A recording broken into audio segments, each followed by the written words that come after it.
Well, that was a tight one. I was sweating there for a little while, Frank. I didn't know if the Warriors were going to get swept in the season series by Portland or if they're going to pull it off. But Warriors basketball, baby. It's a great timeout, and they pull it off by a hair. Final score 119-97. I'm being facetious. Obviously, this was a blowout. The Warriors led from beginning to end. They took advantage of a Portland team missing arguably their best players, not named Shaedon Sharpe. And on a night like this, I feel like it's perfect to bring a guest on the show. And Frank Red, it's long overdue. I don't know, Frank, if the word got back to you. I brought your name up the other day because I wanted people to know. I wanted this to be very clear. The only reason why you're not a guest on the show more often is because my stoner ass just forgets to reach out to you. Like today, for example, you tweeted something which I thought was very astute. And I did, and accurate. And I didn't realize this was true, that Tracy Chapman is not in the Music Hall of Fame, Rock and Roll Hall of Fame. I can't believe that. She's one of the most talented musicians ever. And then I replied to you, I'm like, dude, come on the show. And then that's how it happened. Right. But anyways, Frank's joining us. He's got a great program called In the Dungeon. He played D1 hoops formerly himself. He knows basketball. And we're talking Warriors. Frank, you ready to go, brother? I'm ready, man. Thank you for the opportunity, man. Of course, man. Thank Always you for taking the time out. A super late start to the show because the NBA thought it would be a good idea to have 8 p.m. tip-offs for some NBC broadcast tonight, no exception. Something tells me the ratings for this game could be in contention for the lowest all year of any nationally televised NBA basketball game. This might be bottom of the barrel, man, and I'm not being hyperbolic saying that.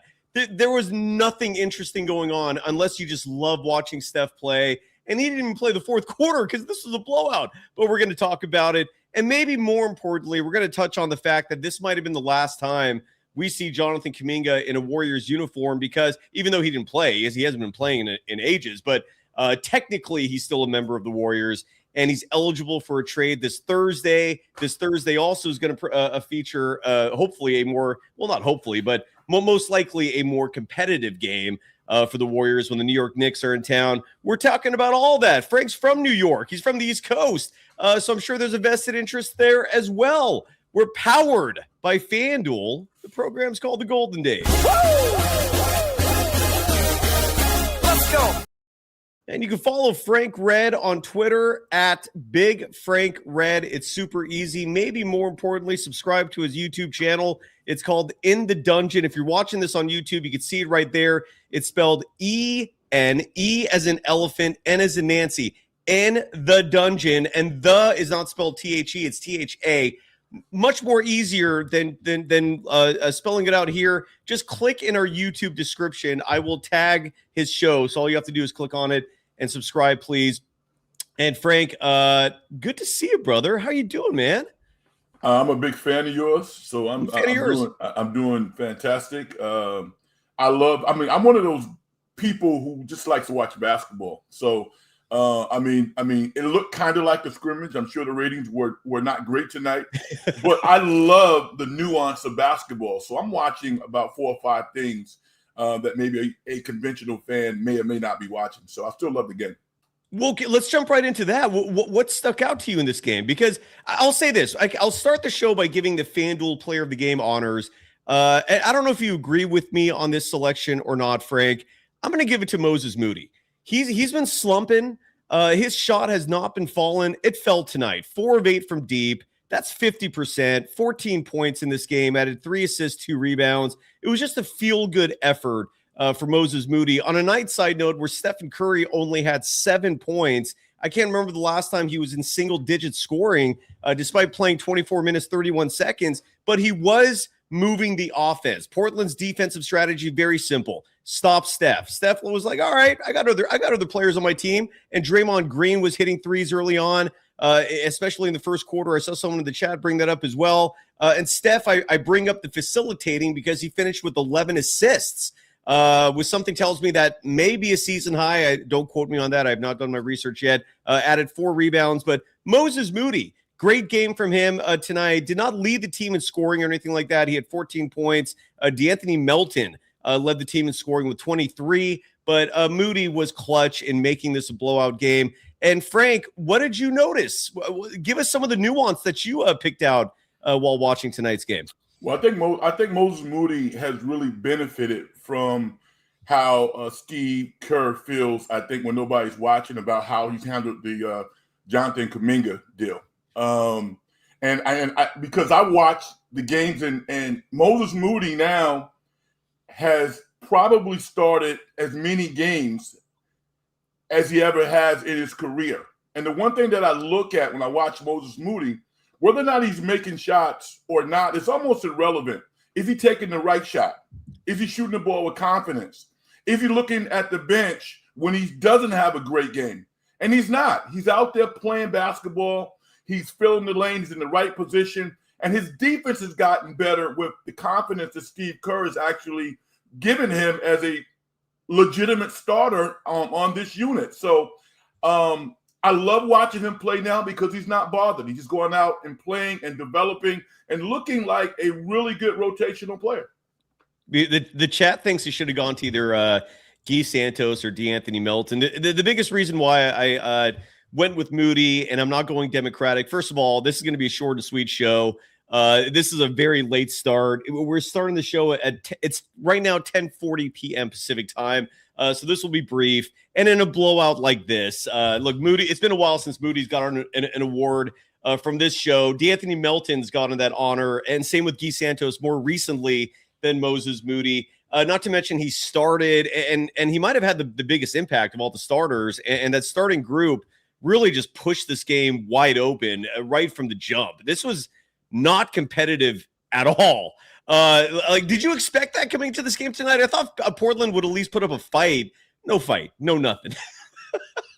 I thought the Warriors would win because they had to win.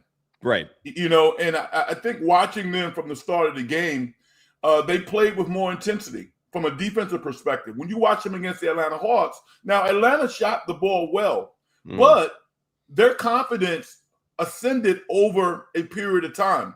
I'm sure Steve Kerr went out and told these guys during the film session it was horrible. But what you guys need to do, you can't allow an average team to get confidence. You have to be on top of them. I thought the Warriors came out, particularly Stephen Curry. I thought this was one of his better defensive games of the year. He was deflecting balls. He was moving laterally.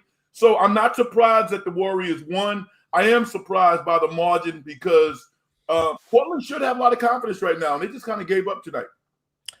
Yeah, and they were dealing with a lot of injuries, like Denny Avdia, who's been a Warriors killer this year. Yeah. In case you have not been paying close attention, the Warriors were 0-3 against Portland entering tonight's game. I haven't looked this up yet. I'm going to look it up right now because typically divisional opponents in the NBA play each other 4 times. Yes. But I believe no, this was definitely the last game because the Warriors in Portland are not divisional opponents. And the reason why they played a 4th time is because of the NBA Cup. This was definitely the last game of the season, and so the Warriors salvaged what would have been a very ugly stain on the seasonal record of going 0-4 against these guys. But Denny Avdia, who's been a Warriors killer this season, out tonight with lower back soreness. Jeremy Grant missed the game with left Achilles tendonitis. Chris Murray wasn't in this game because of a lumbar strain. Matisse Thybulle did not play because of right knee tendinopathy. So you saw this Portland team where I felt, at least the impression I got was that Donovan Clingan was really the one guy who was making a legitimate impact, largely because of his size. The box score is not going to show much. He scored 7 points, did grab 9 boards in 22 minutes and 20 seconds, but I feel like he was the only dude out there. And then Robert Williams had a few moments when he checked into the game. Drew Holiday played 20 minutes, 53 seconds. This was only his 2nd game back after missing a long stretch. My point is, this was a very shorthanded, a plagued Portland team. Did you think Portland was going to have at least a fight in this game? I did not. I was just curious how big of a blowout it was going to be. I didn't think it was going to be competitive. Did you think it was going to be competitive even? I thought the Warriors should have won every game they played against Portland this year. But I think Portland is a team that plays well when they have confidence. Shaedon Sharpe had 19 points. He could go for 30. He can carry a team. I thought the Warriors had an advantage because they were aware of Caleb Love. Caleb Love had 28 points the last time the Warriors played them. He had 17 tonight, and it was kind of a nasty 17. He didn't have any rhythm. So I don't really care who's on the court if you are playing your game. The Warriors defensively tonight, I thought, with regards to that 3-minute spell when they kind of cut the lead down to 12 or 14, the Warriors were moving. They were in the right spots, and they were contesting shots. So, no, I didn't think they'd win by, 20-some-odd points, but I thought they would win solidly by more than 10. Yeah, and again, the final score, 119-97. The Warriors win this one by 22. Their biggest lead in this game was 29.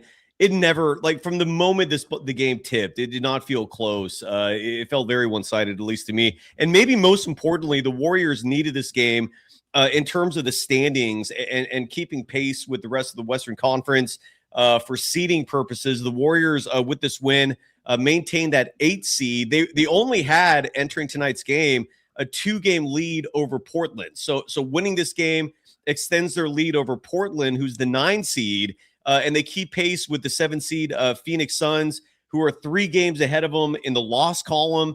And if they have any hopes of making it into the top 6, which is, you might be asking a lot, because right now the Warriors are still 5 games back in the loss column of Minnesota, the Lakers, and the Rockets, who are 4, 5, and 6. Frank, you're an NBA connoisseur as a whole. You don't just watch the Warriors.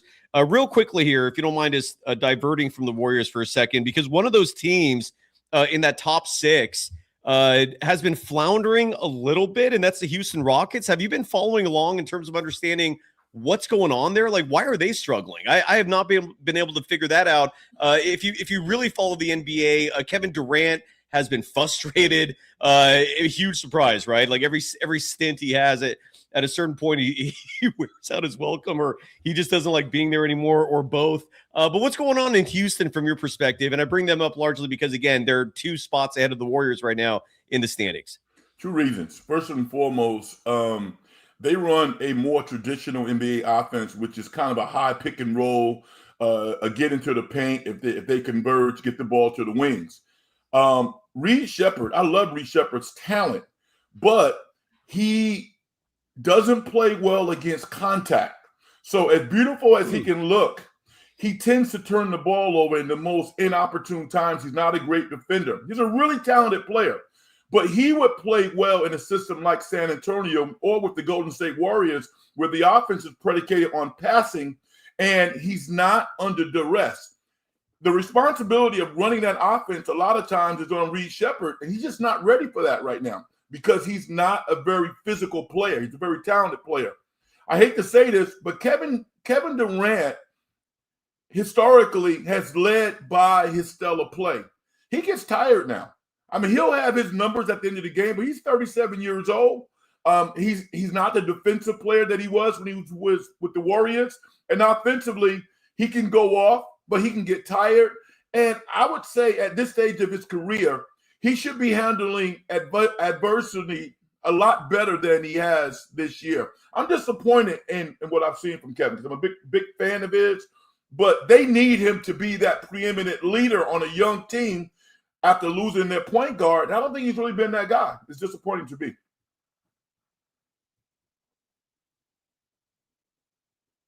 You're on mute.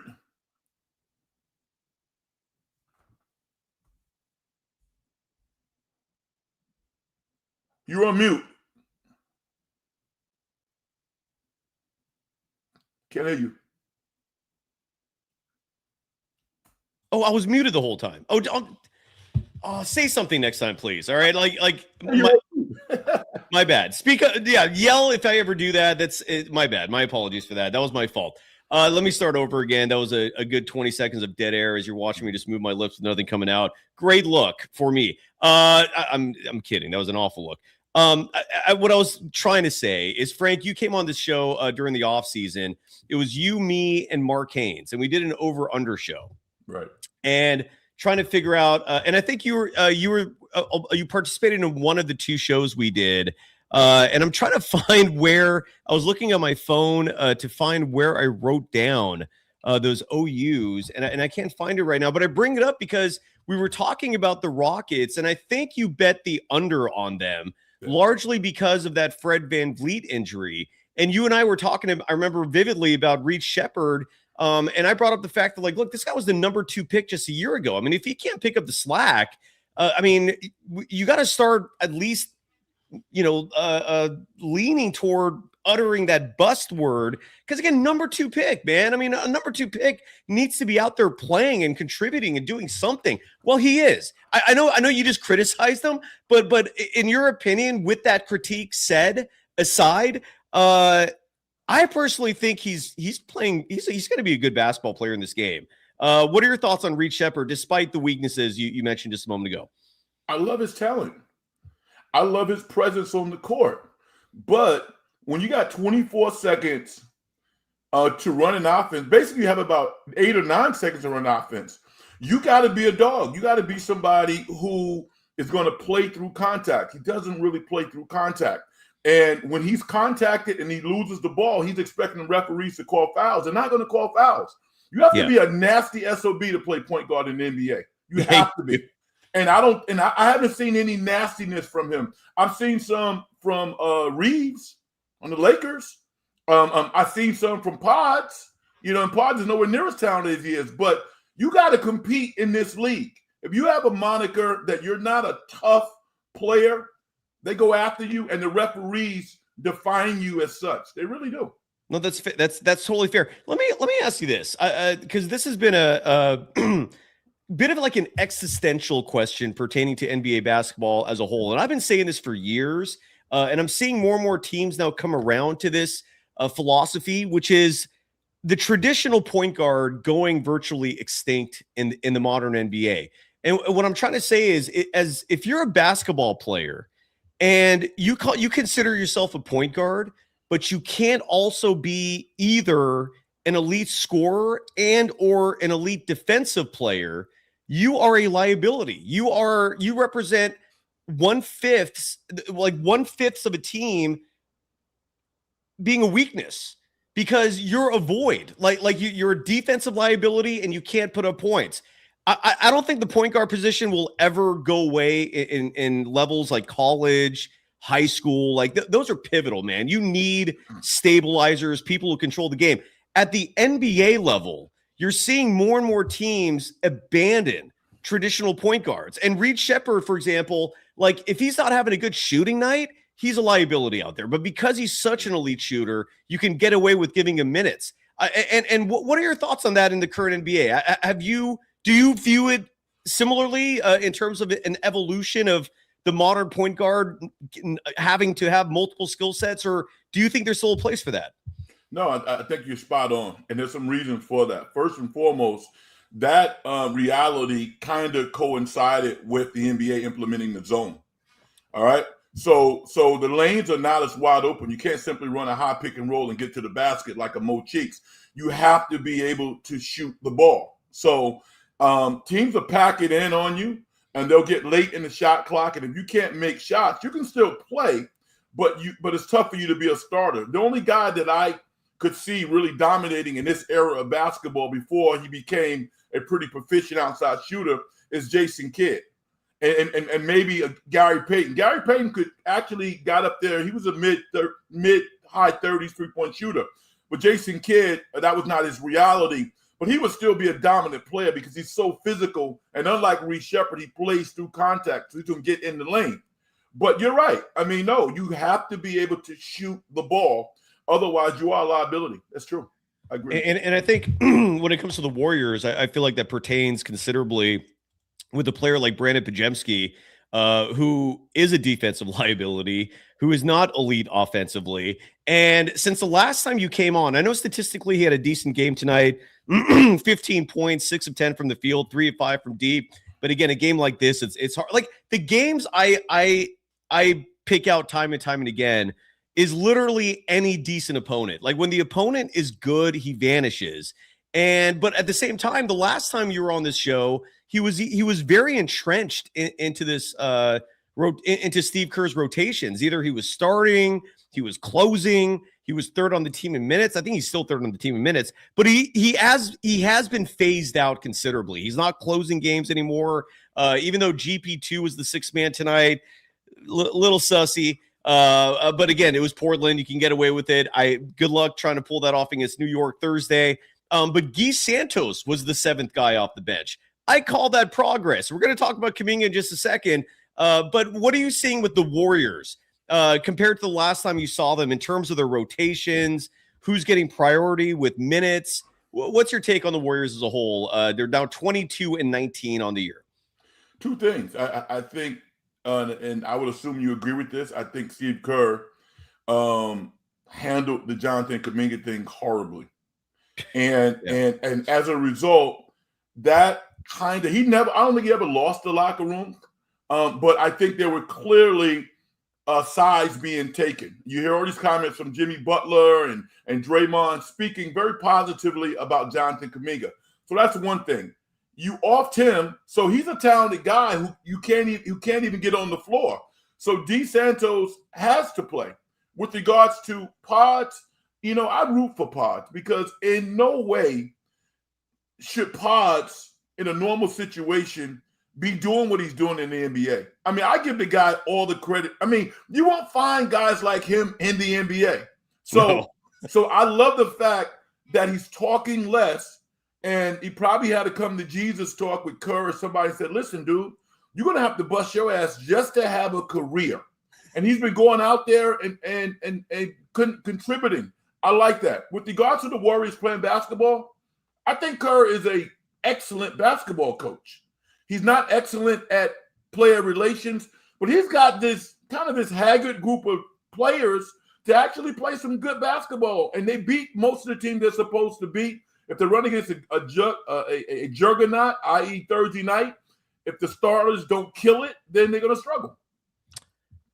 And to me, the Kerr thing, you're right. The relationships, I don't think he gives a shit. Like he just doesn't care. It's not a priority for him. And I also, my main critique of his, even beyond that, is just evaluating talent. Like, it didn't work out for him as a GM with the Suns. And when the dynasty started to wane, and suddenly like a head coach's decisions with who plays when gets magnified, that's also been where the weaknesses have emerged. And who a Steve Kerr player is, I don't see being like an elite NBA player, but that's just me. Because like Podziemski, for example, you're right. I think he could have easily have like a 15-year NBA career, just being that type of guy who just does every little thing for you, right? Like coaches love guys like that. He's Johnny Hustle. He's the guy that gives it his all. But then you also have those moments, like I don't know if you saw that Draymond Green clip where he was talking about Kuminga calming him down. Yeah, I heard it. And it's I mean, listen, now let's say this. The old 15-year career is the new 8-year career. Okay? Oh, okay. Yeah, fair. So if Pods can get to that second contract, I'm a Pods fan. I mean, I'm like, yo, get your money. Get that 4-year, $55, $60 million deal. And make sure you pay it forward every day of your life, because that's kind of what he's shooting for. He has the right agent. He's playing for the right organization. The fans kind of like him. Again, he's not as boisterous or as vocal as he's been in the past.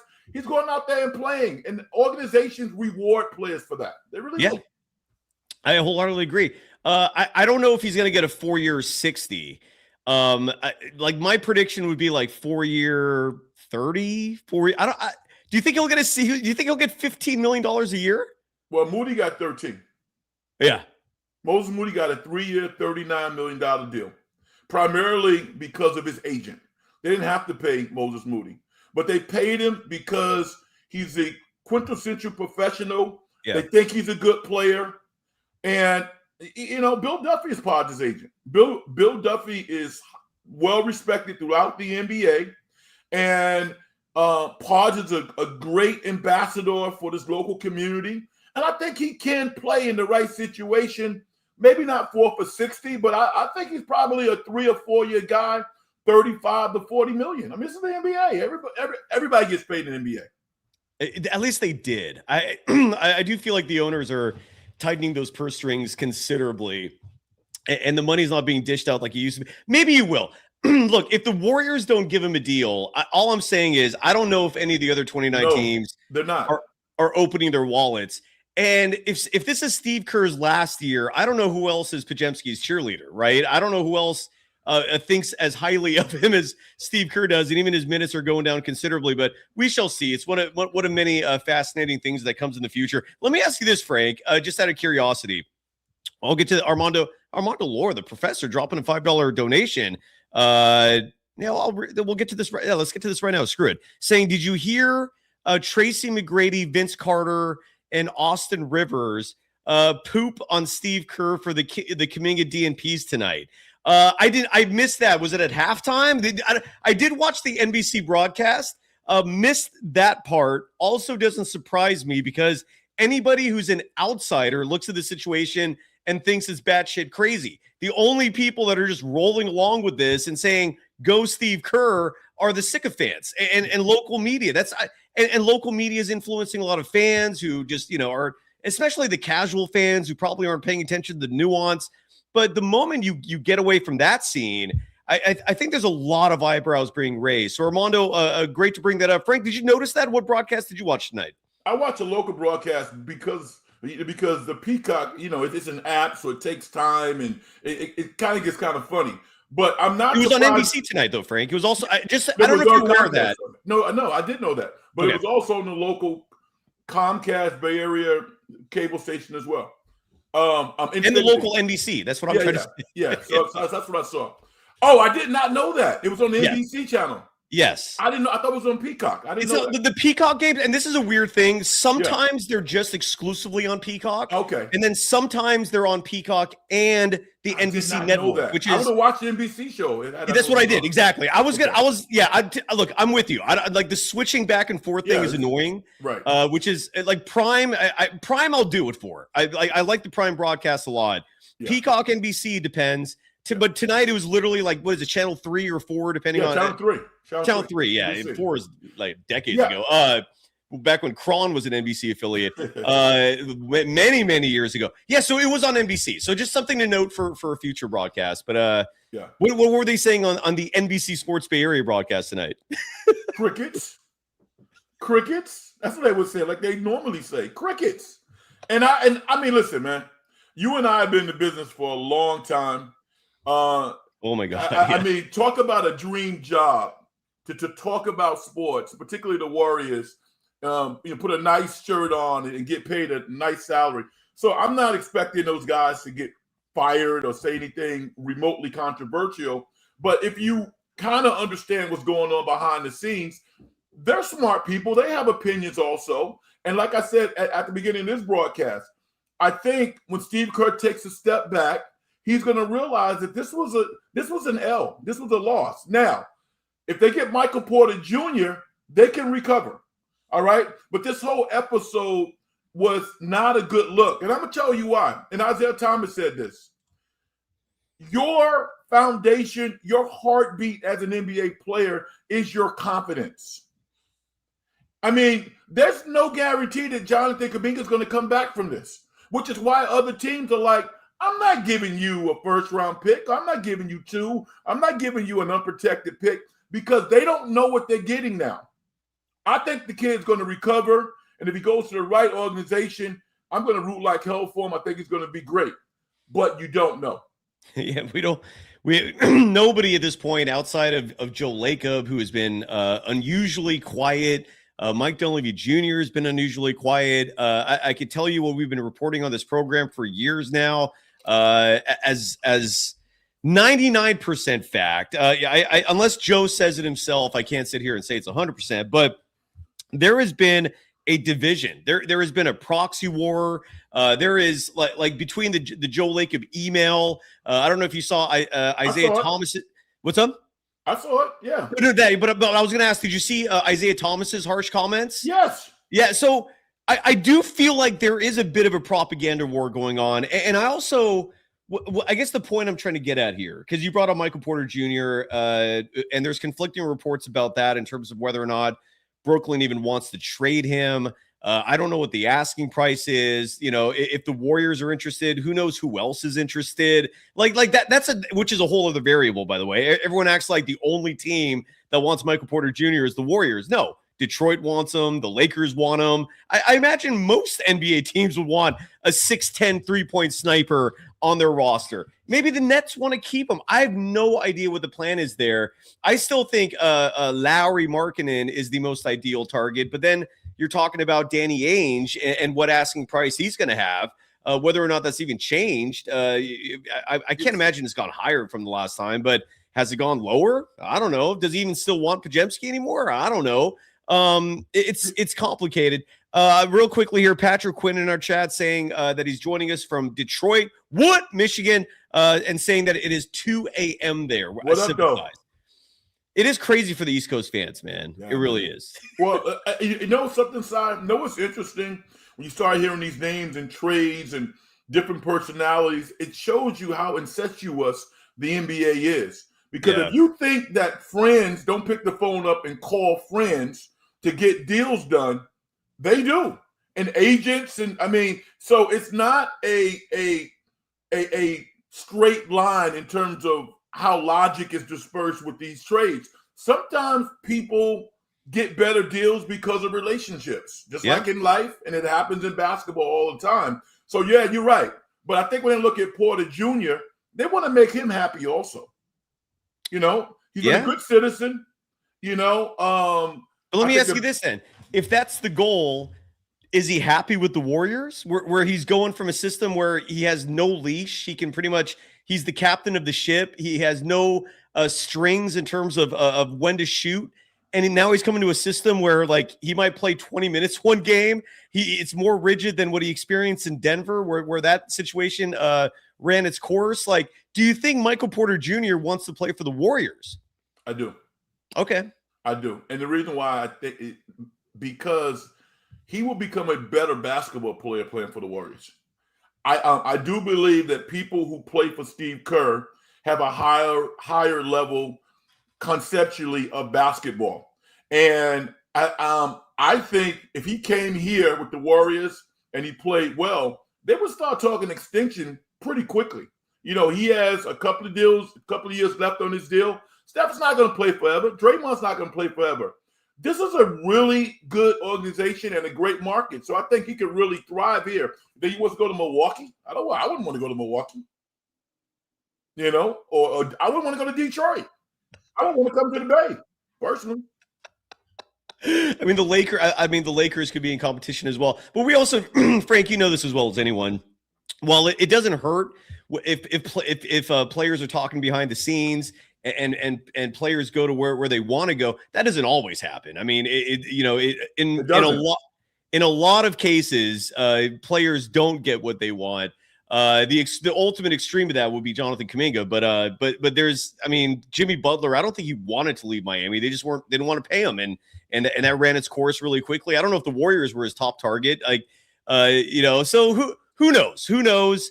I also haven't heard a single credible source, not one, indicate that Michael Porter Jr. is coming to the Warriors. Have you? Have you actually? Listen, I have zero sources. You have all the sources. But I'm talking I'm not talking personal sources. I'm talking just scouring. Well, who? Yeah. I think it makes sense. And I'm going to tell you, because he's a championship caliber player. I mean, he might look at the Warriors and say, I mean, who doesn't want to play with Stephen Curry? I think he wants to play with Stephen Curry. I think he looks at this nucleus. And I also think that the Warriors and Joe Lacob, they're probably selling to him like a mother. They're giving him the ultimate sell job. Now, I mentioned Detroit. And listen, I love Detroit, but I'm a rapper. I'll go to Detroit and hang out and make music. But Detroit is a tough, gritty, grimy, hard play. Yeah, yes. That's not his game. He wants to shoot three-pointers. Which team in the NBA shoots more three-pointers than the Warriors? Easily. Well, it's them and who's the other? There's one other team that's within the realm. Then the Cavaliers are the other team that are chucking up threes as much as the Warriors, I think. But you're right. The Warriors are number one in three-point attempts. And then in three-pointers made, they keep bouncing back and forth with another team. I can't remember if it's Cleveland or Boston or somebody out there. But you're right. This is a three-point chucking team. It's pretty much an all-or-nothing strategy for them offensively. I rarely see them making adjustments when these threes aren't falling. Tonight they were, by the way. The Warriors shooting 23 of 58. Yes, 58 three-point attempts for the Warriors tonight, and they made 23 of them. That counts for 39.7%. We can round that up and say 40, whereas Portland on the night, 14 of 47. They hit just 29.8% of their threes.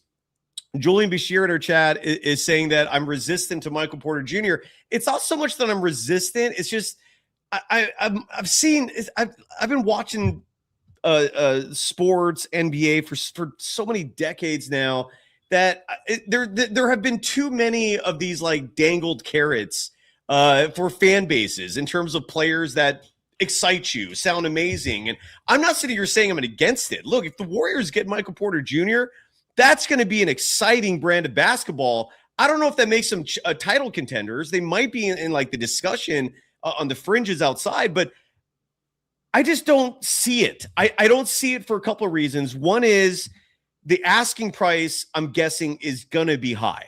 Like, you can't just get him for Kuminga, Moody, and Buddy Hield. Like, that's not going to work. Brooklyn will ask you for picks.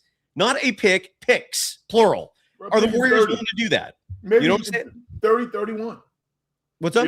20, 30, 20, 31. I mean, again, these deals happen because of relationships. Talk about Paul Gasol going from the Memphis Grizzlies to the Lakers. Right. Hello? Does Brooklyn and Golden State have a relationship like that? Like, I don't – like, is Sean Marks – Steve Nash was on the Warriors staff. All of a sudden, he becomes the head coach of Brooklyn. You know? Sean That Marks was more like because of Kevin Durant, though, more than anything else. But I hear Sean Marks is there. I hear what you're saying. I don't know. So I haven't heard one. I haven't heard an inkling that Michael Porter Jr. wants to come here. Like, that's just all speculation, and whether I might be wrong. I'm probably wrong, but when I think logically, when I look at historically how these things happen, we heard comments a couple of days ago that Trae Young, of all of the opportunities, and I'm not saying it was a lot, but he wanted to go to Washington. Yes, we've made that public. He got traded to Washington. I think that in some instances, all of these teams are working together for the best outcome for everybody. Ideally, the best situation for Jonathan Kuminga is 90 miles up the road to Sacramento. That's perfect for Jonathan Kuminga. Do you think the Warriors want to send him to Sac? No. They don't want to send him to Sac. No, they want to send him east. If they trade him, I agree. I think they want to send him east. I keep thinking like the Wizards would be the ultimate target. Like, to me, if you're going to look, to me, this is just me. And if and hopefully this sounds logical to you folks out there. If you're going to trade for a player and attach picks to it, like mortgage the future. And again, I don't know if that's what the Warriors want to do. What Steve Kerr said a couple weeks ago in an interview, I think with Tom Tolbert, where he said that, the Warriors aren't going to mortgage the future. They're not going to give up future draft picks for a team that's on the decline. Like, him saying that publicly, to me, was a white flag. Like, to me, that represented a message from the top saying, don't expect help. Like we've done our part. You did not tell us not to re-sign Kuminga. Why the hell didn't you tell us not to do that? We would have moved on a long time ago. If we would have known, he would have DNP'd his ass for 3 years.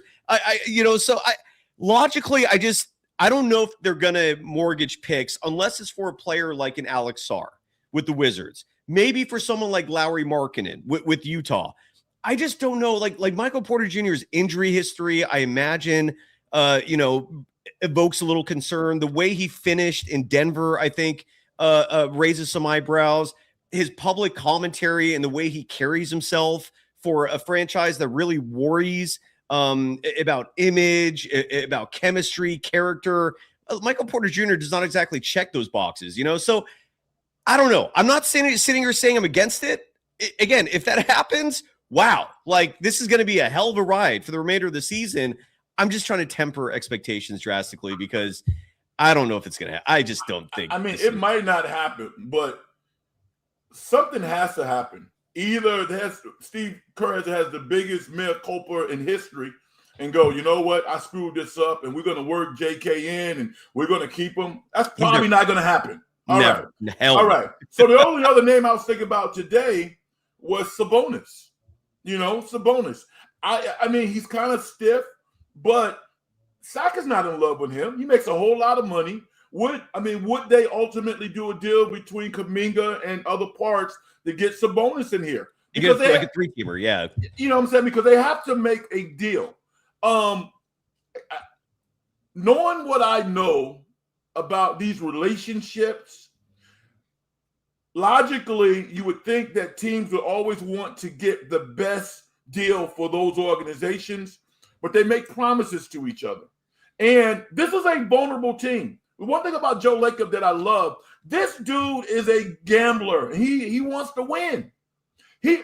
I thought Steve Kerr's kind of all shucks, golly gee, we're not any good anymore. I thought that was a head fake. I thought that was a head fake to kind of cover his own ass because he played he's played an integral role in this whole fiasco. It's not all his fault. As a player, you're responsible for your play, but 50% of this lies in Steve Kerr's lap. And you think Stephen Curry is going to accept that he's not going to be good in a playoff series when if he was healthy, they would have beat Minnesota, in my opinion. Regardless of who's on the court, these are champions. You go for the championship whenever you have an opportunity. Agreed. Here's where I'm gonna present to you an alternative scenario, and this is the scenario that I think is what's really happening. Is I think Joe and Steve are on complete different pages. I think Joe really likes Steve personally, and they've gone through wars together. They forged a dynasty together. But it's at a point where like Joe sees what Steve does and is just like, what the F, man? I also don't think Joe has just overnight decided I don't like Kuminga anymore. And the one messaging that we keep hearing from this front office time and time and again, it's the one constant that resonates from the top that leaks through in these reports is they want a clean slate in 2027. That's why? I have no idea. That seems to be like D-Day for blowing this thing up and starting over from scratch. And so any contract that comes in that goes beyond that, and Anthony Slater reported this as a fact, is a massive flag for him. So they're keeping that in mind. And let me ask you, do you think the Warriors, as currently constructed, do you think a Michael Porter trade makes them a contender? Yes. You do? I do. Even if they – yeah. I think that they would have to make another move. But I think the only thing that they're lacking is really defensive rebounding. That's it. They have a guy now in DeAnthony Milton who is playing like a starter. Yeah, I love Milton. I mean, he's finishing games. This is a legitimate player who seemingly is getting more and more healthy. He and Steph in the backcourt closing games are going to be a problem because he can do some things. If you got Jimmy Butler, and like Minnesota was hedging, doubling him in the playoffs, when you can't double Jimmy Butler and he's able to go triple threat against a guy of comparable size, he's going to get fouled or he's going to score. You got Draymond and you got here's a one caveat. Michael Porter Jr. has to be sold that, you know what, you're going to play a little five offensively. Who do you want? Quentin Post shooting jump shots or Michael Porter Jr. from beyond the top of the key? I mean, this is a scary offense potentially, but they need some rebounding. Kind of like the Robert guy who's on Portland tonight. If they could steal him. I don't know if Robert Williams? Yeah, Robert Williams. And Lord? Yeah, hell yeah.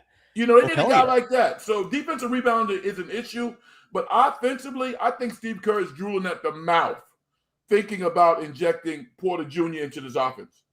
Yeah, I'm just curious what the price is. I'm curious who else is interested. I also, it's not lost on me that Michael Porter Jr.'s Brooklyn Nets are just 11-26 in the East. That That is not, I don't think that's lost on the front office either. And that's why I think they will not, at least they would hesitate tremendously on forking over draft picks for a guy that, again, can't carry the Nets. So what makes anyone think he can carry the Warriors if the core is already tapped out and extended? And again, like would Michael Porter Jr. be happy playing center, which is what he would be doing for the Warriors, Again, I think he would be playing offensive center, not defensive center. And he would play that position to close games. So it wouldn't be his quote role. They still got Al Horford. They got guys. They got Quentin Post if he's still here. But offensively, it's easy for him because all he wants to do is shoot 3-pointers. Yeah. The corner three and the three from the top of the key. Those are cake shots for a guy like him. So I think he wants to play meaningful minutes because he's won a championship. And look, you're selling me. I mean, you're making a hell of a case, Frank. I mean, I'm not sitting here pushing back on the idea of it. I just always try to be realistic. I don't know if the Warriors are going to give up picks. I don't know. And I feel like you kind of have to if you're going to make a deal. I also still don't know if they're going to even trade Kuminga. I don't know that either. Right? I mean, yeah.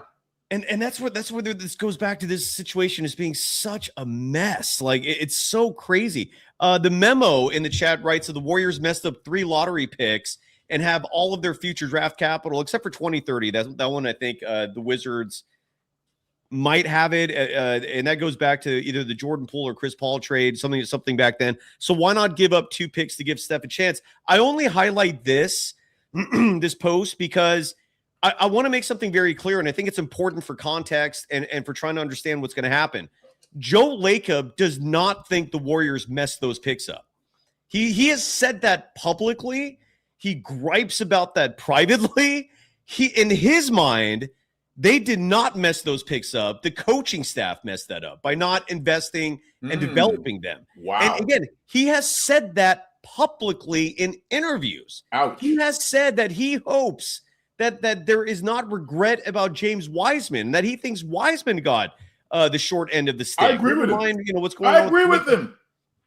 I do too. So, and that's why a huge part of me is wondering if what the team wants is just to end this as smoothly as possible. When I say end this, I mean the relationship with Kerr and this iteration. Stephen Curry still has 1 more year in his contract after the season, along with Dre, along with Jimmy Butler. But that would be my best guess. Is Joe doesn't want to ruffle too many feathers. He understands how popular of a figure Steve Kerr is here in the San Francisco Bay Area. The why of that is a whole other question. But so he doesn't want to have a messy breakup, even though like we all can see with our own eyes what the hell is going on here with his team and the young players and so forth. What's your prediction? Like, do you like? I know that's a crazy question because none of us have an answer to this.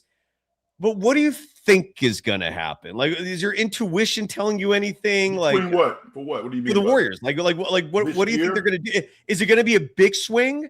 Because one trade that I thought was plausible until he got injured was Jimmy Butler straight up for Anthony Davis. I thought that was a very plausible scenario. And then Anthony Davis has another injury. He's out for the year. Forget it. I don't think that's happening now. I mean, if you're going to make that trade, you'd want them to be available for you this season. AD ain't going to be available for you. But I brought that up because the Jimmy Butler and Anthony Davis' salaries match to the dollar, which is why that trade could have circumvented all these CBA restrictions. And Kuminga's free, I guess. I mean, if we're going to go by the logic of Steve Kerr and positions, and because I'm never going to forget that he DNP'd him at the end of last year. Like a lot of people are under this impression that, dude, Kuminga's getting the DNPs because they're resting him and saving him for a trade. Are they? Why did they DNP him last year then? The final 3 games of the regular season and the first round of the playoffs before Jimmy Butler got hurt. I also think weirdly, if Jimmy Butler got hurt now, like let's say next game against the Knicks, forgive me for this, I'll knock on wood. This is just a hypothetical, but let's say Jimmy Butler got injured, like not a major one, but he has to miss like 3 weeks. I think Kuminga would be back in the rotation. I really do. I just think that's how Kerr's thinking. It's weird as F-bomb, but that's how he's thinking. What do you think? Is that crazy? No, it's not crazy at all. I don't think that Lacob would sign off on getting rid of Jimmy Butler. Like him or not, that guy's dependable, man. I mean, that is a tough dude. If you list like 10 or 20 of the toughest guys in the NBA, I don't mean I want to fight you. I mean guys who are dependable, who gets maximum out of their ability. Jimmy Butler's on that list. Anthony Davis is not on that list. I love Jimmy for the record. I love Jimmy. I don't think they would trade Jimmy Butler for Anthony Davis. I think if Dallas wanted to get away from AD's contract, then they would give him Jonathan Kuminga. I would do that. That's a bet worth taking. But I don't think Jimmy Butler was going to be traded for Anthony Davis. He's fragile. We all love him. He's an incredible talent, but he's fragile, and you really don't know what you're going to get. You mentioned, and I totally agree with you, the Warriors have limited options with Jonathan Kuminga. It's very limited.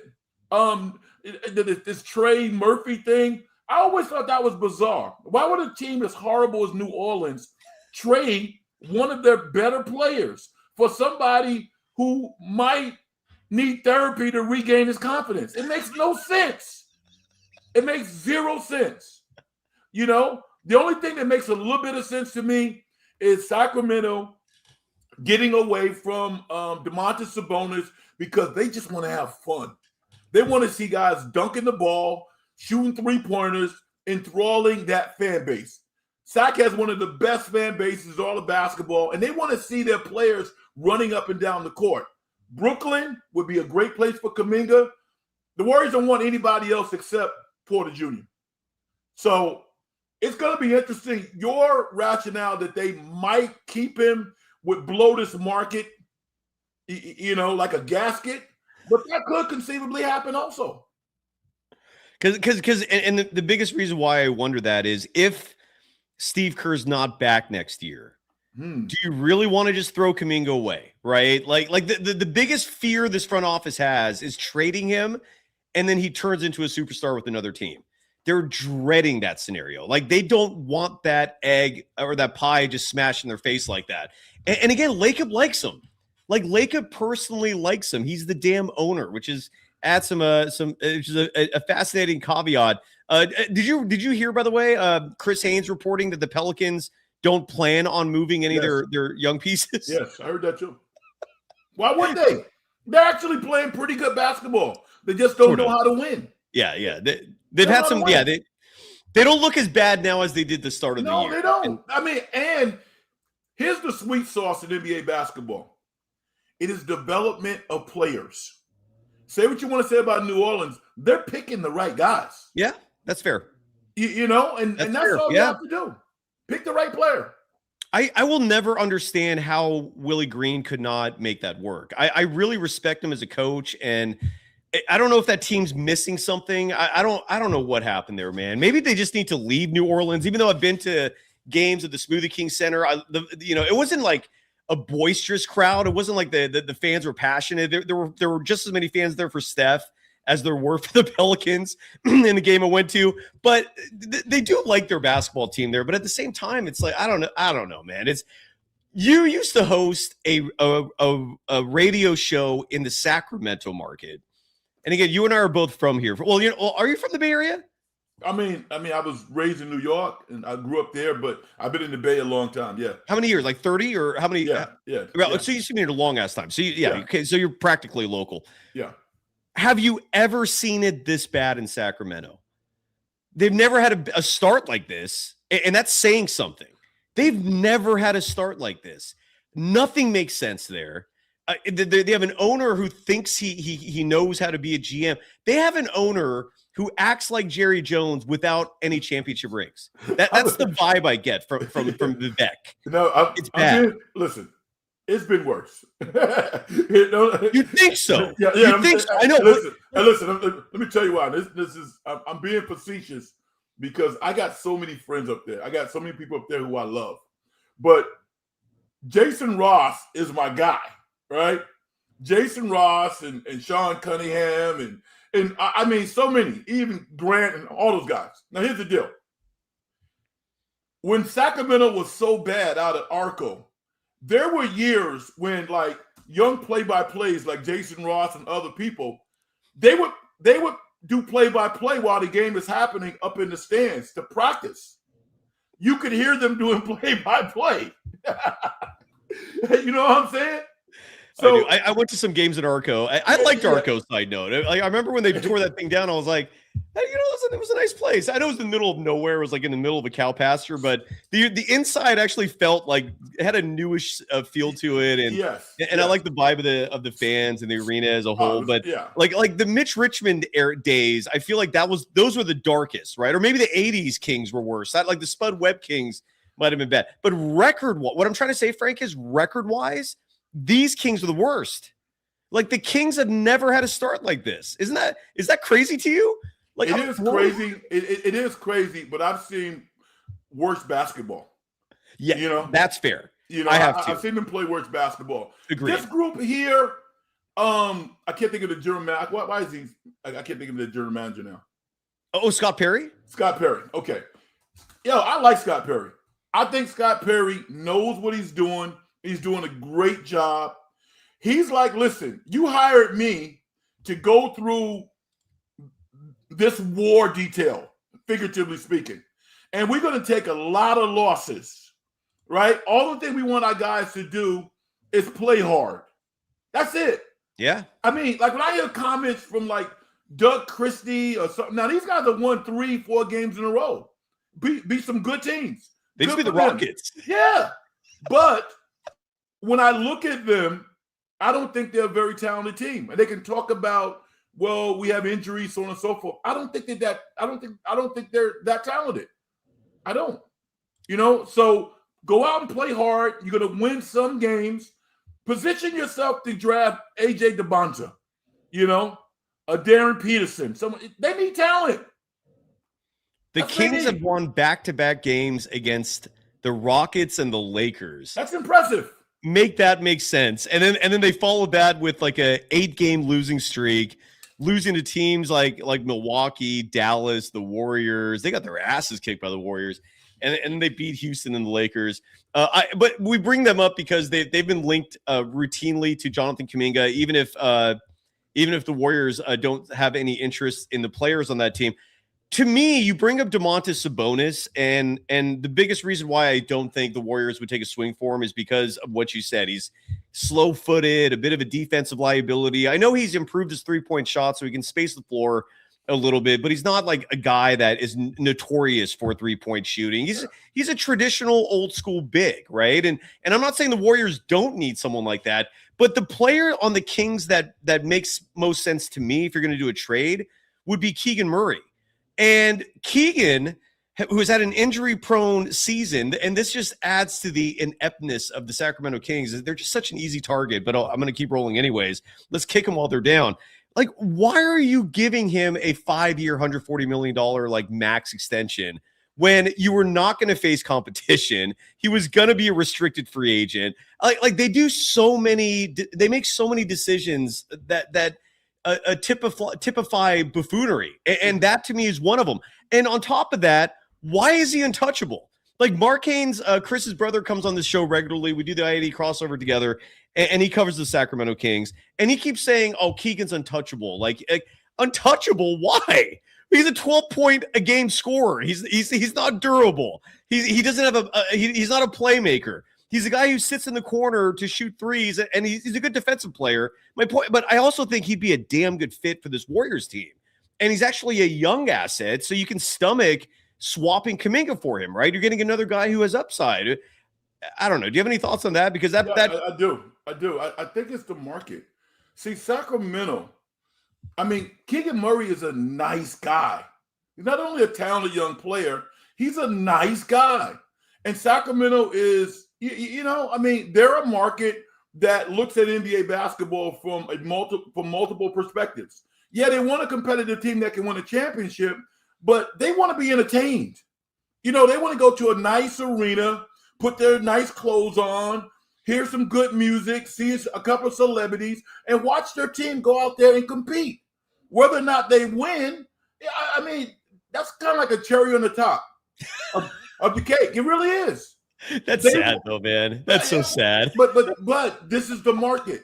Think about this, though. This was a city that was on the cusp of losing their team. All hail Kevin Johnson. Yes. And also Carmichael Dave. What did he do? Carmichael Dave, a host on 1140 Now. This dude broadcasts from his backyard in a van, literally every day, driving around the country, speaking to why it was important that the Kings stay in Sacramento. I think, he was every bit as influential as Rob Barbieri was to keep the Giants in San Francisco and ultimately build that team in downtown San Francisco. All the politicians, everybody and their mother, the traffic's going to be terrible. Taxpayer money.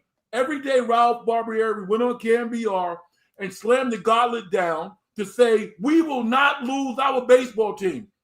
It has been a phenomenal success. Having that team in Sacramento with that community as thirsty as they are for something that belongs to them, it's not enough, but it's a lot. It really is a lot. Yeah, and I haven't been to the new arena yet. I'm planning on good. That's what I've heard. Yeah, Golden One Center, and I'm planning on going there for the Warriors' last game at Sacramento. I think it's on And side note, anytime you see me looking at my phone, I'm looking at the Warriors schedule. The last game in Sac is the second to last regular season game of the year.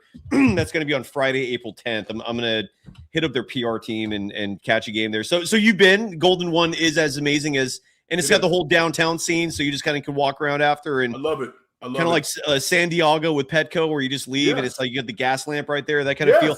Absolutely. So they got the arena, they got the city. Right. And this is where you got to be grateful for your owner because you can't get rid of him. You can't. I sent out a tweet about 3-4 weeks ago. And this is what I said. Somebody was like, the fans in Sac were like, Red, they should sell the team. I said, hold on. I said, hold on. In what world can you fail miserably and have your team increase in value by $2 billion? Yeah, good point. I mean, come on. He's not selling that team. They have been terrible for 10 years doing this ownership, and they've increased in value by $2 billion. Does he own the arena? I don't know.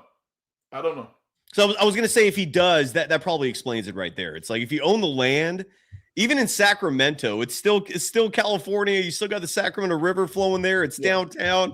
It wouldn't surprise me if the valuation is partly because of that, or just the fact that you're a California team, right? But yeah, Vivek ain't going anywhere, man. I pity Kings fans for that. I have heard you can buy tickets for a Kings game right now for relatively cheap. I've never sat courtside my entire life. And so if you're like me and you want to get that, just, check it off the list of things to do in life, sit courtside. Yeah. I think now might be your best bet. You're right. You're absolutely right. As long as the opponent's like Utah or Toronto, I don't know if you can get cheap seats here's the thing. For the Lakers. If you're sitting in the lower level, I don't know if you're going to have a better viewing experience than Golden One. It is phenomenal. Interesting. Yes. I mean, it's kind of like a college arena in that you're closer to the action. You really are. So, you can sit like at lower level above and feel like you're on the court and you're watching guys. I mean, I love going there.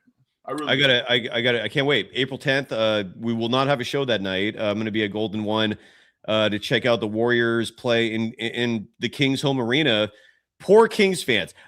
Someone in the chat, Bloomer Vibes, I can't find it. I should have highlighted it. Was asking Frank if you're interested in joining Armando, Laura, and I Friday. We host the professor from UC Berkeley and the host of a popular YouTube program called Spreewell Was Right. He joins me every Friday. We call it Happy Hour. If you want to join us, you're welcome to. Someone in the chat brought that up. They're like, you should invite Frank. Invitations out there. I'll leave it up to you if you're interested. Is that Friday at 5 p.m., Frank? If you want to join us, you're welcome. Friday at what time? Approximately 5. We call it Happy Hour. 5 p.m. Oh, okay. Invite me, dude. Okay. Yeah, All right. whenever. I mean, I can't. I'll text you, and you can let me know. Yeah, you don't have to decide tonight. And someone else in the chat was asking, where's Larry Krueger been? Again, he's busy with the Niners. As long as the Niners are playing, Larry Krueger is not going to watch Warriors basketball. The moment that season ends, we already talked about it. We're going to do some post-game shows. And Frank, I'm guessing you'll be a part of that. I haven't seen Dan in ages. I don't know if you've seen him. Hope that crew is well. But we come to you following the Warriors. We've already been going for an hour, and it's super late. I made this clear at the very beginning of the show tonight. This is going to be a short and sweet episode following the Warriors blowing out Portland 119-97. Frank, if you don't mind, would you be okay sticking around for a quick scoreboard check? I like doing this just to see what's going on in the association. I did not know how much fun this show was going to be on a blowout game. I'm having a ball. So yeah, good. No, I have time for that. Let's do that. All right, awesome. Okay, and it's a good chance to just touch on the rest of the association and find out what's going on elsewhere in the NBA, especially with the competition pertaining to the Warriors. Let's see what happened in the NBA tonight. Frank, I'll read a score, and if you have any thoughts on it, chime right in. The Miami Heat, and this is also a good chance for us to explore some other teams as well that might have assets for the Warriors to trade for, given, again, Kuminga's availability window opens the day after tomorrow. Did you, by the way, Frank, see Kuminga's agent Aaron Turner rage baiting all the Steve Kerr apologists on Twitter? He posted a YouTube clip of Jonathan Kuminga highlights against the Atlanta Hawks on a night where the Warriors got their asses kicked by the Atlanta Hawks, and the replies were just endless. Like, you a-hole. Wow. Shame on you. Like, they're treating him like he murdered somebody. It's insane. Frank, if the Warriors were still in Oakland, do you think Kerr would have been booed by now? Because Chase is so docile, man. Chase is Steve Kerr country. I don't know if Oracle would have put up with this shit, man. What do you think? A different crowd, different reaction. And I mean, here's the other thing. I mean, on a surface level, it probably doesn't mean anything. But I think in the East Bay, and probably to a tiny degree in San Francisco, but the social politic thing would have been raised and been more of an issue. Because again, here's the thing about Kuminga that I've been really impressed by. Draymond Green and Jimmy Butler have been effusive in their praise of what a wonderful this young man is. Yes. Number two, they told him, and I'm using my imagination, dude, you're probably going to be traded, but you're not going to give any money back to these people. You're going to make all of your money. You're going to come to practice and bust your ass. You're going to cheer. You're going to be great on the bench. I love that, because you know how many times have players who are in a bad situation walk out of there minus $5 million or being suspended and all this other crap. They're not allowing this young man to fail. The Oakland community would have rallied around this guy like he was part of their family. Yeah. You know that, and I know that. And I feel like in the chat, Splithead said it best. This game tonight, I mean, if the Warriors can beat the Portland Trailblazers like this, 119-97, Frank, why do they even need a trade? I'm being facetious. I get you though. You're making a good point, because they've improved internally. They really have. But Frank, at the same time, I mean, I went through the schedule the other day. I don't know if you've done this exercise yourself. If you go through the schedule this year, of the 22 wins that the Warriors have, the only two that have come against a damn good team are those two games against the Spurs, where Steph hit 49 and 46. Right. They have a win against the Cavaliers, who are like a game or two above 500. They have a win against Orlando, who was missing 3 of their 5 starters in that game. I think those are the two exceptions in terms of teams with an above 500 record. So of the 22 wins, I think 4 of them have come against winning teams. And I can double check that just to be safe. My point is, That's why if we're talking about a trade, it's because this Warriors team is at a point where they're mid. They're an 8 seed, and they're not moving up or down. They're kind of just stuck there unless they swing big, right? Would you agree with that? I don't know. What are your thoughts on that? I do agree with it, but I want you to look at it from this perspective. The quiet thing out loud is not how you play against the best teams. It's do you have letdowns against the stinky teams? That's the outrage. The Warriors, by and large, are beating teams that they're supposed to beat. Every now and then they'll have a hiccup, but they're beating the teams they're supposed to beat. And guess what? Those teams that they beat, they're not winning games, but those are good teams. You watched the game when the Warriors played Brooklyn, and I got a chance to put eyes on Brooklyn. I was like, whoa, they got some talent. They just don't know how to win. So there's value in knowing how to win. Yep. So are the Warriors top tier? No, they're not. But I think that they should feel positive about some of the things that have happened this year so far. You have Steph and Curry on your team. If you can't beat those teams with Steph, you might as well wave a white flag and trade him. And like the fact that Steph is still at near the peak of his powers says a lot. To me, like the fact that the Warriors are 22-19 continues to remind us of his greatness. The fact that he's 37 going on 38, because without Steph, is this team any different than the Kings? No, they're not. Well, they are because they're better coached. But I'm gonna ask you this question though. See, to me, it's a idiot proposition. People keep saying, we've been saying for 3 years, oh, Steph is 34, he's 35. No, listen, why can't he play until 40? This dude is special. Agreed. I think he can play extremely well until he's 40 years old. I don't doubt that. The only reason why I am very skeptical he's going to play beyond next year is because of his family and the fact that he's got his head on his shoulders so good. Like he's mentally so sharp, and his self-awareness is high. His perspective is clean and well-rounded. He knows what's important in this world. Like bravo to his parents, I guess is what is ultimately where the hand should be given, the round of applause, because his parents did one hell of a job. You muted. Love you back, and he's got such an incredible social circle that he loves basketball. Yeah. What's up? He loves basketball. He also loves basketball. That is true.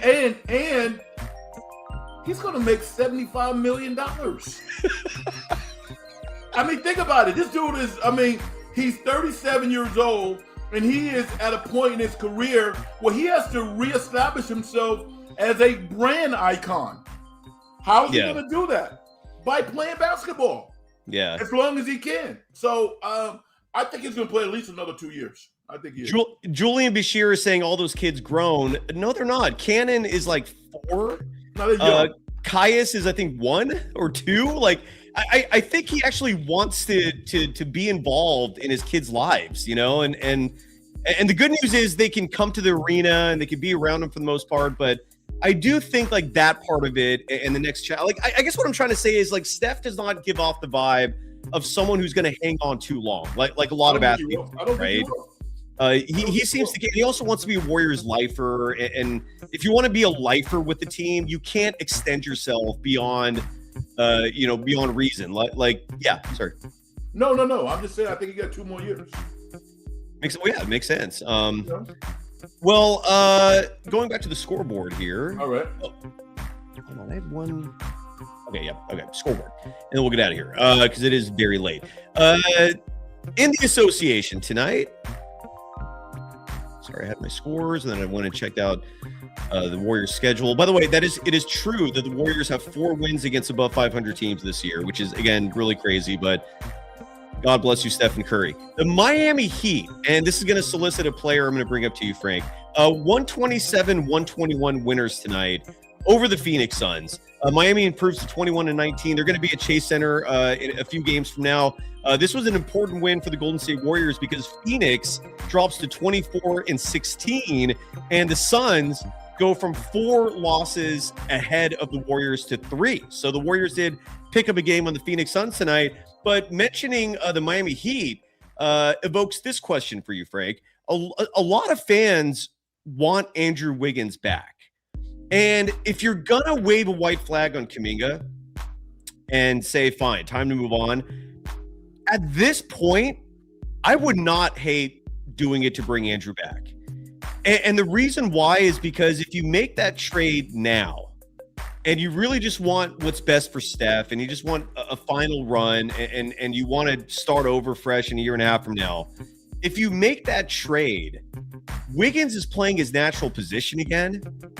And you're adding a guy who Kerr will play. He's not going to dick around with minutes and usage and all that stuff. He's going to be solidified. You make that trade. Let's say you trade Kuminga for Wiggins straight up. And I think the salaries come close to matching there. You're basically just adding a player for free because Kuminga doesn't play at all. And you're adding a player who's going to actually space the floor. People don't just let him shoot threes wide open. He's athletic. He's a 2-guard who actually has Klay Thompson size. The Warriors haven't had that since Klay left. I wouldn't hate it. What are your thoughts on that? I mean, from a basketball perspective, it fits. It makes sense. But from an emotional perspective, it's like the girl of your dreams, getting together with your best friend. Nah, man. I mean, emotionally, that was the worst time for Wiggins to be traded. And it made tremendous sense from the Warriors' perspective. But from an emotional perspective, I think that he might be traumatized by it, man. I think he might deal with some trauma. Because he loved it here. Fair enough. It's basketball, but emotionally, I wouldn't want it. Well, worst kept secret, everybody loves it here. No one wants to leave when they come here. I know. Nobody. They all get bummed. Dennis Schroeder is still bitter for his brief stint here. Elsewhere in the association, the Houston Rockets got the medicine that they craved for their losing woes. They had the Chicago Bulls come to town. No disrespect to Billy Donovan. This is a shot at that front office who does not care about winning. The Rockets 119-113 winners tonight over the Chicago Bulls and their Ditka and Sasage and all that good stuff. Alperen Şengün, 23 points, 7 rebounds, 11 assists in the win. Trey Jones, 34 points. Trey Jones, right? 34 points. Probably was Ty Jones. Was it Ty? Trey. It is Trey Jones. Okay, Trey Jones. A lot of Joneses. That's why I get confused. 34 points in the Trey Jones missed one shot tonight. He was 11 of 12 from the field. How is your boy Billy Donovan doing in Chicago? They're only 3 games below 500. The Rockets improved to 23-14. The Bulls dropped to 18-21. The Bulls, man. That's your boy Billy. You played with him once upon a time. I did. And the good thing about Billy and I, when we communicate, we never talk about basketball. Never. I can't wait to see him when they come out to Chase. But let me tell you something, man.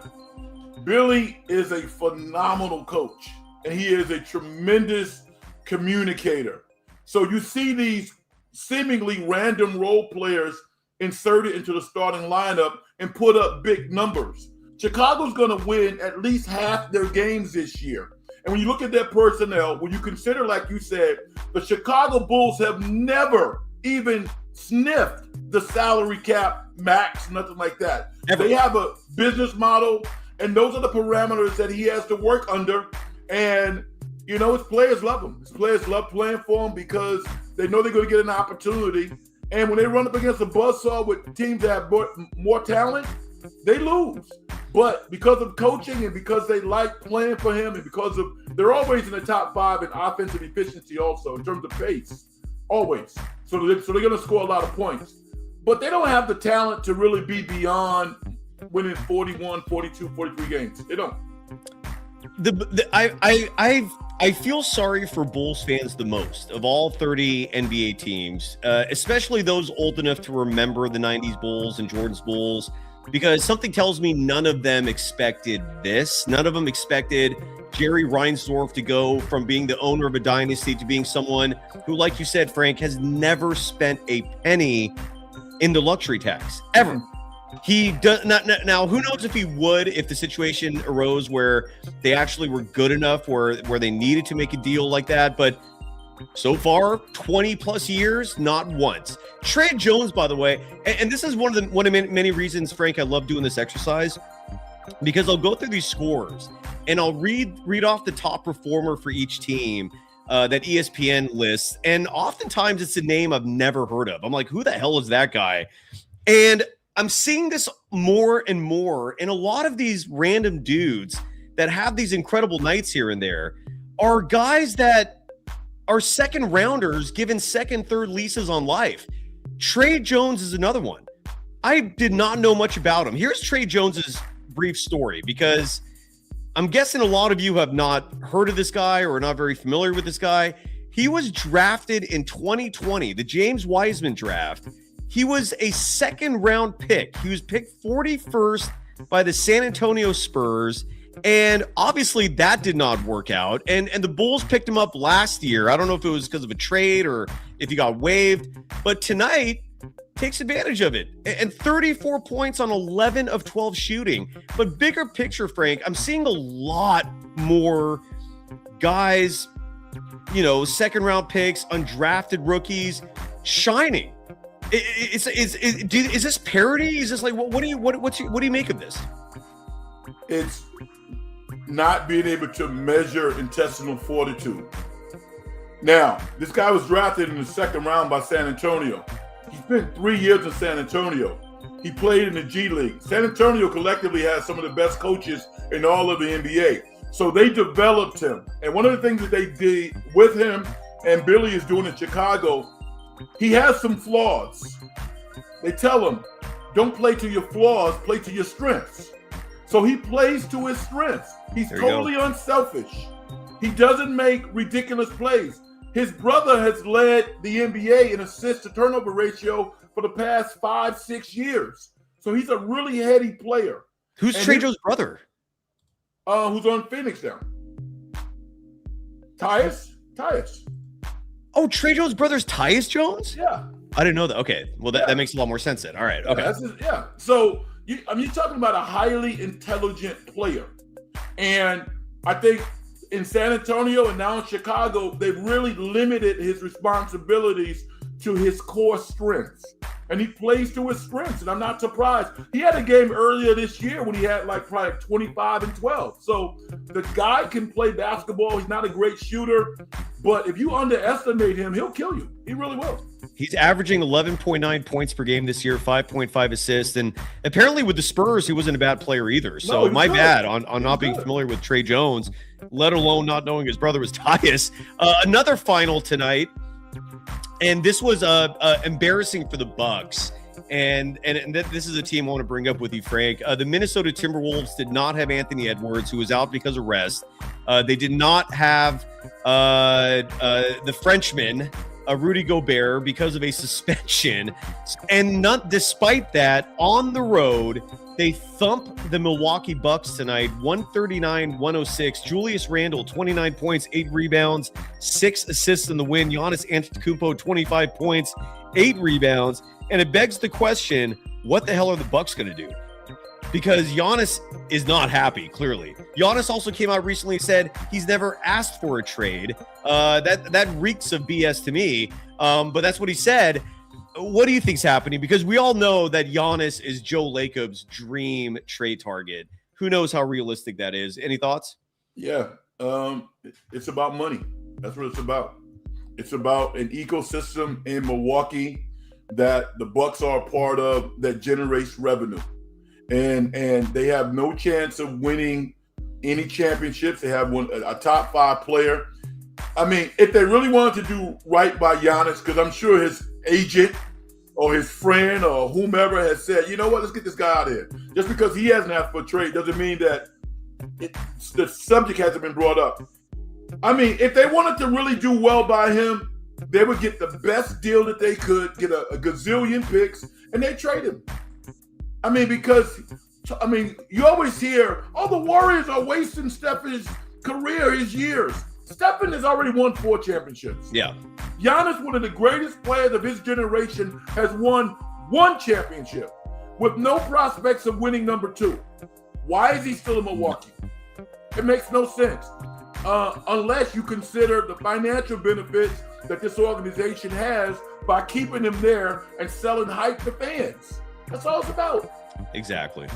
And something tells me they're going to be one of the teams making a deal with Sacramento where they're going to get like a Zach LaVine, a DeMar DeRozan, something like that. That would be my prediction for what the Bucks do.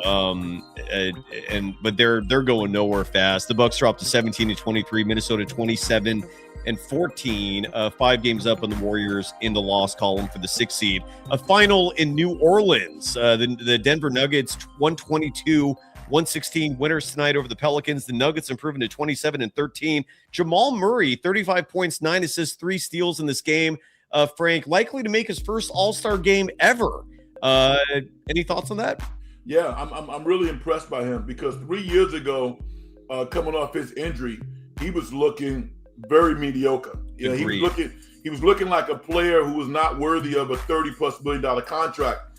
So the fact that he's physically worked himself back into a star S type player and his focus from a mental stability, I didn't know it was there, but I'm a big fan of his, man. This guy is one of those guys, and if he continues along his trajectory with 3 or 4 more good years, he might find himself in the Hall of Fame. He's already won a championship. I think he's going to make the Hall regardless, but this season is going to bolster his chances considerably because, again, he's likely going to make his first All-Star game.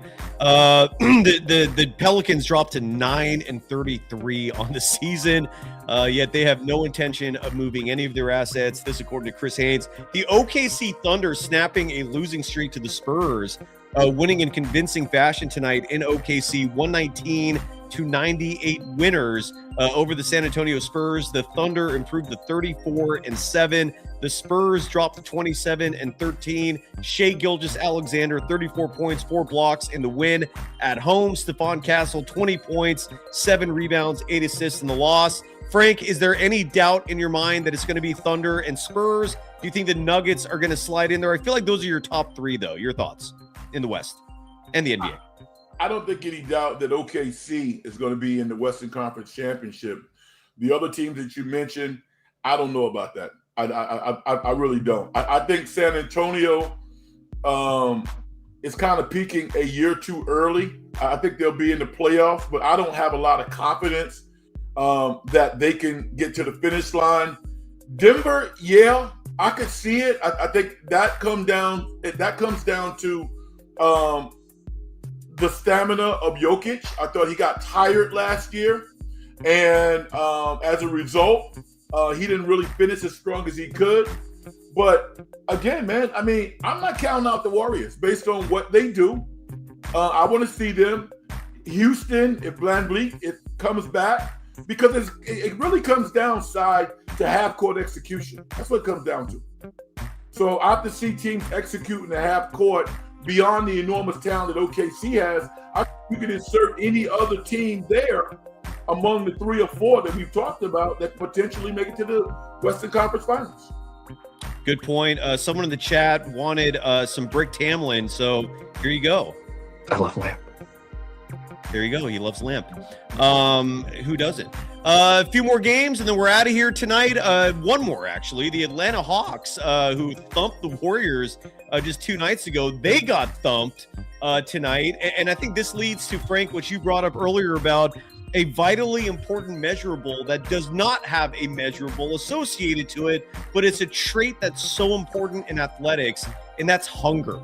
That is, like, who wants it more, right? The ambition, all that stuff. And the Lakers played like a desperate team tonight. it showed. They wanted it more. They beat Atlanta 141-116 to improve to 24-14. Atlanta drops to 20-22. LeBron James, 31 points, 9 rebounds, 10 assists, just 1 rebound shy of a triple-double. And this was a game they needed to win. Very impressive. Nickeil Alexander-Walker, 26 points in the loss.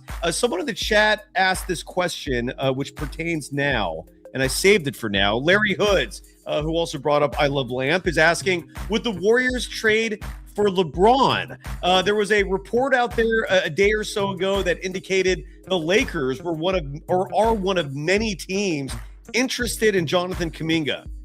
Any chance in hell that trade happens?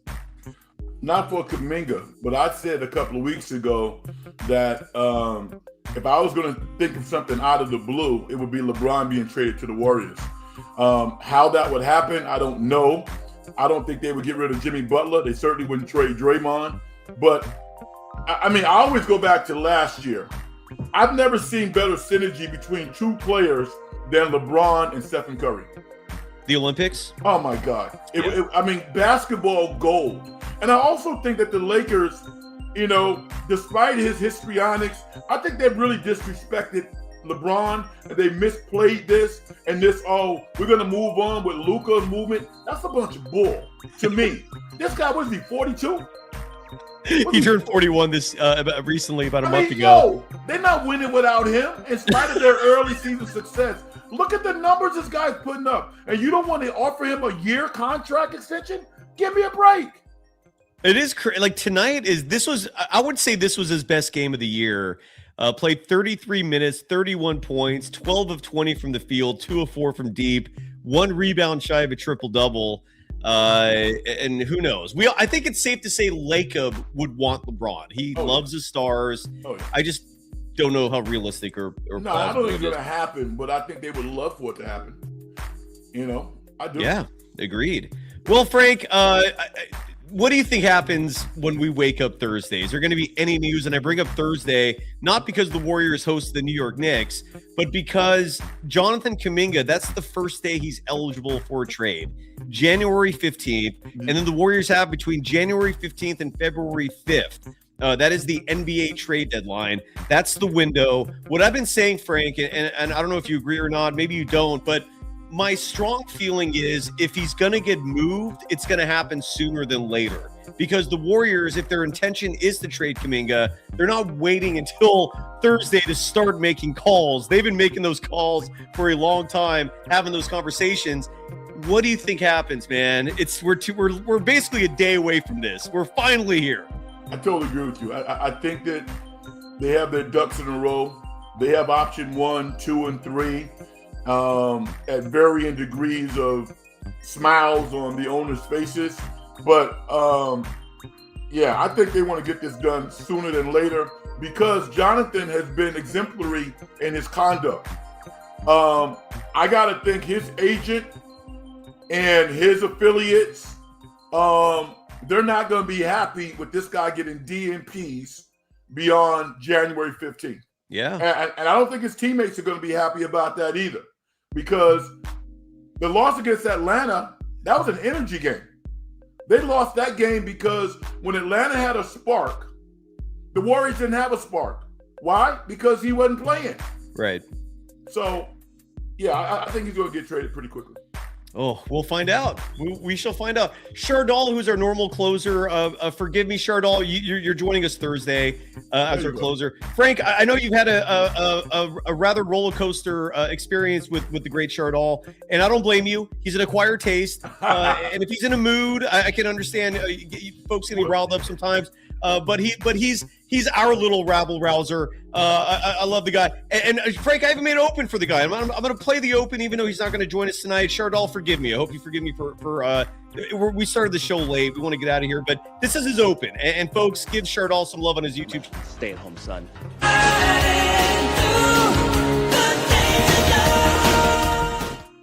So Shardal, anytime he comes on, it's the danger zone. Frank, this is what Shardal's done. He has set himself up for life as a stay-at-home son. Do you not envy that? in 2025, 6, whatever year it is. Like this is the modern goal. I mean, when we were kids, being a stay-at-home son was not the goal. You wanted to get independence, get out there, conquer the world. In 2026, because of space limitations, the economy, the nuclear families becoming the norm in the U.S., being a stay-at-home son is like winning the lottery, man. Listen, I'm being cynical, but there's a lot of truth to this. I'm the product of a teenage mother. My mother had me at 16, all right? And periodically, I love my mother. She's awesome. Where's she now? Where does she live now? Atlanta. Okay. How often do you see mom? A year? Once or twice a year. Okay. Yeah. All right. Now, my mother periodically, when I turn 12 or 13, she goes, you know, when you get 18, you got to get out, right? So my mom said the same thing. You know, when you're 14, you got 3 or 4 more years, you got to get out. So I grew up with this trauma, knowing that I either had to go to college or get the hell out. So, I mean, Shadal is like a gazillion miles from my reality. And I love my mama for that because, it was intense. But by the time I was 17, 18 years old, if I had to go to work every day and not go to college, I actually could have done it. Yeah, times have changed. I'm the exact same. My mom made ingrained in my head from my early teenage years, you are out of this house the moment. And I was gone at 17. I went to college, and that was that. Happy birthday, Dad. It's my dad's birthday today. Happy birthday, sir. Awesome. And Frank, so mom is good though? Like mom is living a happy life in hot Atlanta? I talk to her every day. Beautiful. Every day. I will say this, man, given you just shared that very personal story, I'm guessing, correct me if I'm wrong with this, I'm guessing because of how young your mom was, that your relationship was stronger because of that, because the age difference is not as drastic as a lot of parent-children relationships. No. I mean, we had tough times, right? Okay. But the love and the bond and the respect that I have for women it's real high. And as an adult, to understand what this kid was dealing with at that time, I have even more respect for her because she was a child responsible for other children. And yet, she didn't kill any of my dreams. She applauded my dreams and my goals. Was she a single mother? She's a single mom. She always respect got married. To the single moms. My mom was too. Respect to the single moms. Yeah. 4-year degree at Fordham, masters, and all. I mean, because of her inspiration, I've been able to do a lot of things, and I feel very fortunate to have experienced that reality. Tara, maybe writing your best. We all love our parents. Get the hell out of the house so they can get busy. There's 2 ways to look at it. There's that, or you win the lottery and you're a stay-at-home son. Either way, I think the goal is happiness. So as long as you're all happy out there. And if you want Kuminga gone, we'll find out if you're going to be happy. If you want him to stay, we'll find out if you're going to be happy. Thursday is when he's eligible to get traded. In the meantime, I'm sorry, your graphic went away. I apologize for that. Frank Red, subscribe to his YouTube channel. It's called In the Dungeon. If you're watching on YouTube, you can see how it's spelled right there. ENTHA Dungeon. I think you have to add the word show. You don't have to add the word show. Yeah, you do. Okay, you do. Okay. Yeah. In the Dungeon show at the end of that. In the DungeonShow.com. It's In the Dungeon. And if you want to follow Frank on Twitter, follow him at Big Frank Red. It's that simple. And Frank, we'll have you back on soon. I apologize for not reaching out more frequently, but we'll text. We'll text and see about Friday or whenever you're available next. Any movie recommendations before we go? Because you are a major connoisseur of film, and I love that. You and I have that in common for sure. Yeah, I saw Lucy Liu has an independent film out called Rosemead. And it really brings about a lot of issues that are prevalent in our society, but people of the Asian community are less likely to speak about them. She starred in a very entertaining movie. It was directed by Eric Lin. Check that one out. Marty Supreme, all of the, Marty Supreme. Was that good? Really good. He's an actor. I think he's going to win that. Certainly One Battle After Another is awesome by Patrick Thomas Anderson. There you go. And I think that's on HBO now. I haven't seen it yet. I'm checking that off my list in the next couple days. I'm behind on that, but good stuff. Did you watch Stranger Things? No, I haven't watched that yet. Any plans to, or is that too childish? I mean, I would have to go back to season 1. I can't watch season. God, fair enough. All right, good stuff. All right, Frank, thank you so much, and we are done. We'll be back at this. If there's any big news dropping, we'll go live immediately. Otherwise, at the absolute latest, join us Thursday night. Warriors Knicks post game. Frank, thank you, brother. Thanks to everybody. Peace out.